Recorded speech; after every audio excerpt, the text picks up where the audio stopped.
আজি ৰাতিপুৱা ওলালো মাৰ্কেটলৈ বুলি আৰু বতৰটো দেখি এনেকুৱা লাগিছে যে বৰষুণেই দিব নেকি আৰু এইফালে চাওকচোন বৰষুণত আমাৰ ৰাস্তা কি অৱস্থা হ'ল আৰু এয়া মাৰ্কেট আহি পাই গ'লোহি আৰু মাৰ্কেট আহি পাই এতিয়া ল'ব লৈছোঁ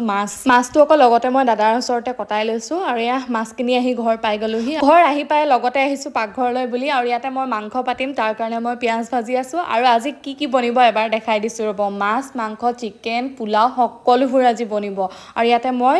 মাংসখিনি পাতি দিলোঁ আৰু লগতে মই এয়া পোলাও কাৰণে চাউল ভাজি আছোঁ মাংসখিনি সিজিবৰ বাবে তাতে মই অলপমান পানী দি দিলোঁ আৰু এইফালে চাওক মই মাছৰ তৰকাৰী লগতে বহাই দিলোঁ মাংস তৰকাৰী এইফালে ৰেডিয়ে হৈ গ'ল তাৰ পাছত আকৌ মই বইল কৰি থোৱা ডিমকেইটা লগতে ভাজি লৈছোঁ ডিমকেইটা ফ্ৰাই কৰি হৈ যোৱাৰ পাছত লগতে মই ৰ'ষ্টৰ কাৰণে চিকেনখিনি পাতি দিলোঁ আৰু লগতে মই মাছৰ তৰকাৰীখিনিও চাই আছোঁ আৰু এইফালে চাওক অলপ সময়ৰ পাছতে আমাৰ ৰ'ষ্টটো একদম হওঁ অৱস্থাতে আছে আৰু একদম আজি পুৰা স্পেচিয়েল বনি আছে কাৰ কাৰণেতো অলপ সময়ৰ পাছত গম পাব আৰু এইফালে চাওক মই মাংসখিনি অলপমান কুৰমাও কৰিলোঁ একেবাৰে শেষত লৈছোঁ পাপৰ কেইখনমান ভাজিবলৈ আৰু মোৰ খানা বনোৱা সম্পূৰ্ণ হৈ গ'ল কিন্তু আমাৰ অতিথি আহি এতিয়ালৈকে পোৱাহিয়ে নাই আৰু যিহেতু সময়ো হৈছে মই সেইটো কাৰণে প্লেটবোৰ লগাই দিলোঁ আৰু এইফালে চাওক আমাৰ একদম অতিথি আহি পাই গ'লহি এইফালে আকৌ গৰম কিবা বনাই লৈ আহিছে আৰু এয়া যে দেখিলে বা আৰু বাৰ ল'ৰা আৰু বাৰ ছোৱালী হয় দেই আৰু এয়া হৈছে ভিন্টি আৰু এয়া বৰবা তাৰ পাছত মই খানাবোৰ উলিয়াই দিলোঁ আৰু কি বনালোঁ আপোনালোক সকলোৱে দেখিলেই যিহেতু আৰু খানাবোৰ কেনেকুৱা পাইছে জনাব কমেণ্ট এটা কৰি তাৰ পাছত এয়া সকলোৱে একেলগে বহিলে খাবলৈ